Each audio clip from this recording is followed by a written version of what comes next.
गुरुवार के मात्र 7 व्रत कर लेने से आप अपने सौभाग्य में वृद्धि कर सकते हैं, मनचाहा प्रेम प्राप्त कर सकते हैं, धन की कमी को दूर कर सकते हैं। सबसे प्राचीनतम और सबसे शास्त्र प्रमाणिक जो व्रत कहा गया है वह गुरुवार का ही व्रत है। अगर आप इसे शुरू करना चाहते हैं तो कब से करें, पूजा की क्या विधि है, भोजन संबंधी नियम और उद्यापन तक की संपूर्ण जानकारी इस वीडियो में प्राप्त करेंगे। शास्त्र प्रमाण कहता है कि गुरुवार के सिर्फ 7 व्रत जीवन में सब कुछ प्रदान करने में सहायक होते हैं।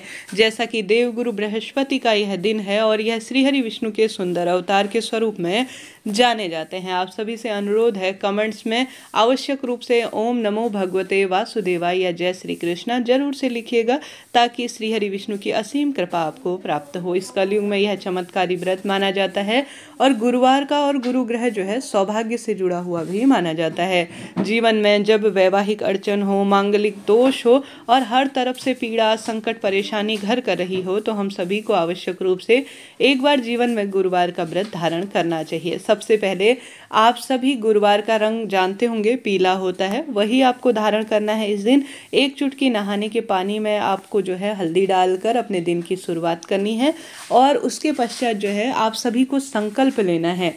आप सभी यह पूजा केले वृक्ष की जड़ में भी कर सकते हैं।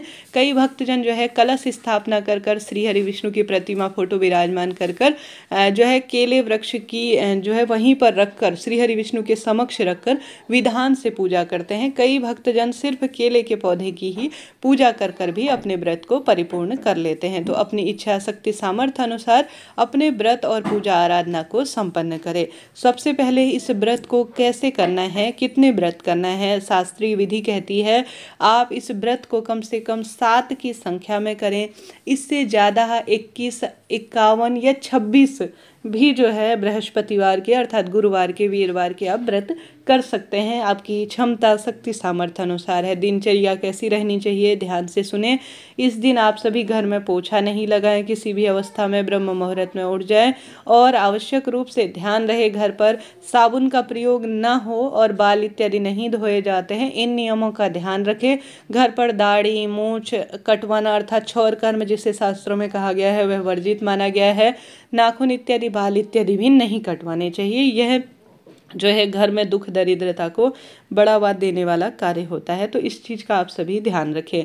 प्रभु स्मरण करते हुए अपने दिन की शुरुआत करें और एक घर पर अगर चौकी विराजमान कर रहे हैं तो चौकी विराजमान कर लें, जिस पर श्रीहरि विष्णु और केले वृक्ष को विराजमान कर कर माँ तुलसी की पूजा करें।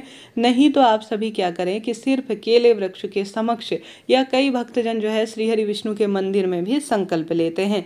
अपने दाहिने हाथ की हथेली में थोड़ा सा चावल और एक पीला फूल लेकर या आप जो भी श्वेत पुष्प जैसा भी है और 1 रुपये का सिक्का लेकर आप सभी कहें कि हे श्री हरि विष्णु, आज मैं जो है नाम गोत्र अपना बोलें, इस स्थान से जो है यह व्रत करने जा रही हूँ, मेरे इस व्रत को परिपूर्ण करें और मैं इतने व्रत का संकल्प लूँगी जितने आप व्रत करना चाहते हैं। जैसा मैंने शुरू में ही बताया 7 व्रत भी ले सकते हैं संकल्प के तौर पर, 26 व्रत भी ले सकते हैं, 11, 21, 51 व्रत भी आप सभी ले सकते हैं। वह लेने के बाद आप जमीन पर उसे छोड़ दीजिए। इस पूजा में ज़्यादा से ज़्यादा पीले चंदन का प्रयोग करें, चने की दाल का प्रयोग करें, गुड़ का प्रयोग करें, केले का प्रयोग करें और आवश्यक रूप से जो है इन चीज़ों को पूजा की थाली में सम्मिलित कर ले।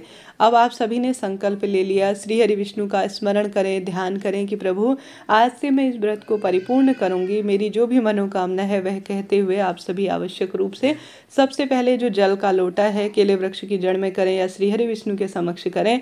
एक जल का लोटा ले लीजिए जिसमें 1 चुटकी हल्दी डाल दीजिए और थोड़ा सा चने की दाल डाल दीजिए और एक गुड़ का टुकड़ा डाल दीजिए। केले वृक्ष की जड़ में आप सभी सबसे पहले एक जो है स्वास्तिक बनाएं हल्दी का, उसमें जो है एक दीपक लगाएं, गोलबत्ती का घी का दीपक लगाएं। उसके बाद केले वृक्ष की जड़ में या श्री हरि विष्णु के चरणों में आप सभी जल का लोटा रख दीजिए। अगर केले वृक्ष की जड़ में कर रहे हैं तो यह चीज़ें समर्पित कर दीजिए अर्थात जल का लोटा समर्पित कर दीजिए। उसके बाद अलग से थोड़ा सा तो ऐसे आप सभी समर्पित करें। उसके बाद दीपक इतनी देर आप जलाए रखें कि आप व्रत कथा संपूर्ण करवें और जो है पूजा को परिपूर्ण कर लें। ठीक है। उसके बाद केले वृक्ष की जड़ में श्री हरि विष्णु का ध्यान आवाहन करते हुए आप पीला पुष्प समर्पित करें, रोली, चंदन, मोली, अक्षत इत्यादि सभी चीज़ें समर्पित करें। हल्दी समर्पित करें, गुड़ चना समर्पित करने के बाद आप प्रणाम करें। आप ओम नमो भगवते वासुदेवाय इस महामंत्र की एक माला का भी जाप कर सकते हैं। फिर आप सभी बृहस्पतिवार की संपूर्ण पूजा कथा सुने। साथ ही आप केले वृक्ष की 8 परिक्रमा भी लगा सकते हैं, इच्छा आपकी है। केले वृक्ष के पीछे से घूमने का स्थान नहीं है तो अपने ही स्थान पर केले वृक्ष की परिक्रमा कर रहे हो ऐसा भाव करते हुए आप जो है अपने ही स्थान पर परिक्रमा कर लीजिएगा। यही बात जो है आप सभी की घर पर श्री हरि विष्णु की प्रतिमा अगर विराजमान कर रखी है तो वहाँ पर भी बात लागू होती है। इसी तरह से केले वृक्ष का भी पूजन करें। घर पर श्री हरि विष्णु का पूजन कर रहे हैं तो यही विधान रहता है। केले का भोग लगाएं, परंतु आपको केला जो है खाना नहीं है इस दिन, इस बात का ध्यान रखें। अन्य लोगों को प्रसाद के रूप में उसे वितरित कर दीजिएगा।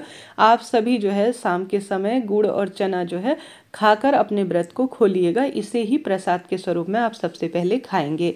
अब दिन भर आपकी दिनचर्या क्या रहनी चाहिए, जैसे कि आप सभी दिन भर में चाय पी सकते हैं, फल इत्यादि ले सकते हैं। अन्य केले को छोड़कर अन्य कोई भी फल ले सकते हैं। दिन भर में चाय दूध इत्यादि ले सकते हैं, कोई दिक्कत की बात नहीं है। आप 2 टाइम पूजा करना चाहते हैं, जैसे सुबह और शाम पूजा करना चाहते हैं तो वह करें, नहीं तो एक ही टाइम हमारे यहाँ तो पूजा की जाती है। शाम को सिर्फ दीपक प्रज्वलित कर लिया जाता है।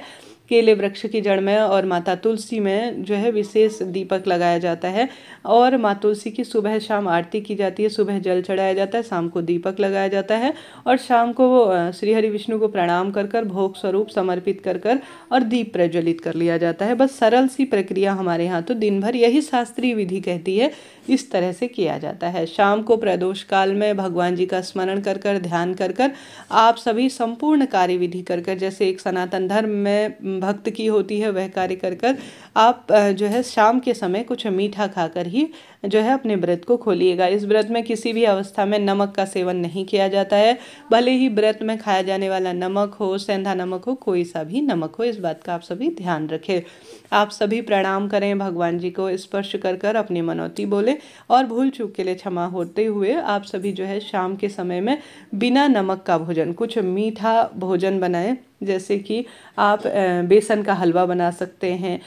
कुल मिलाकर पीला भोजन करना होता है, पीली वस्तुओं का उपयोग ज़्यादा से ज़्यादा करना होता है, तो वही आप सभी करें। और सबसे पहले भगवान जी को जो गुड़ चना अपने भोग स्वरूप समर्पित कर रखा है उसे थोड़ा प्रसाद के रूप में ग्रहण कर कर गौ माता को रोटी इत्यादि खिलाने के बाद अपने व्रत को खोल लीजिएगा। इस तरह सरल सी प्रक्रिया होती है गुरुवार व्रत में।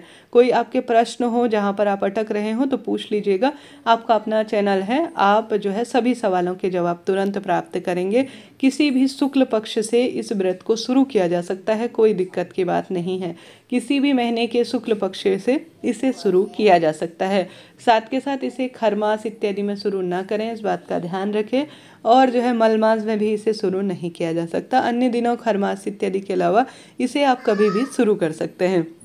साथ के साथ आप सभी जो है इसका उद्यापन कैसे करें, जैसे आपका जितने आपने व्रत का संकल्प लिया है 7 दिन या जो है 26 व्रतों का संकल्प लिया है, तो 26 व्रत जब पूरे हो जाए, जैसे 7 व्रत पूरे हो जाए तो 8वां व्रत जब आपका आए उस दिन आप सभी पूजा विधि जैसे आप पहले करते आ रहे थे उसी विधान से करें।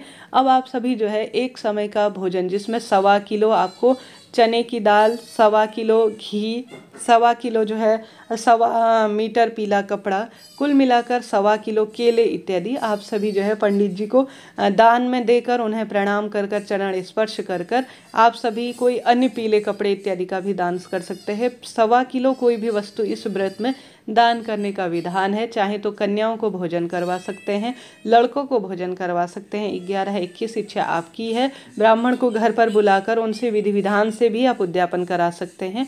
ऐसा न करा पाने की स्थिति में साधारण सरल तरीके से उन्हें घर पर बुलाकर भोजन करवाकर 1.25 किलो कोई भी वस्तु का दान, जो अपनी क्षमता शक्ति सामर्थ्य अनुसार है, 1.25 किलो गुड़, जो भी आपसे बन पाए इन चीज़ों का दान कर कर उन्हें प्रणाम कर कर व्रत परिपूर्ण हुआ ऐसी प्रार्थना कर कर आप सभी जो है अपने व्रत का पारण कर सकती हैं। उस दिन व्रत करना आवश्यक नहीं है। पंडित ब्राह्मण जी को बुलाकर भोजन इत्यादि कर आप साधारण सरल तरीके से आपके व्रत परिपूर्ण हुए, आपने उद्यापन किया, अब आप अपने व्रत को खोल लीजिएगा। मनोकामना कैसी भी हो, कोई भी कष्ट हो, संकट हो, पीड़ा हो, सभी का निदान करने में यह व्रत बहुत सफल है और सबसे श्रेष्ठ है।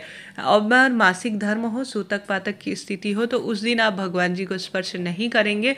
व्रत आप करना चाहते हैं तो करें, परंतु वह व्रत काउंट नहीं होगा। जब आप पीरियड से निवृत्त हो जाएंगे उसके बाद अपने व्रत को कंटिन्यू कर लीजिएगा। इस तरह से जानकारी थी। हर हर महादेव, जय शिव शंभू। कोई प्रश्न हो पूछिएगा, आपका अपना चैनल है। हर हर महादेव।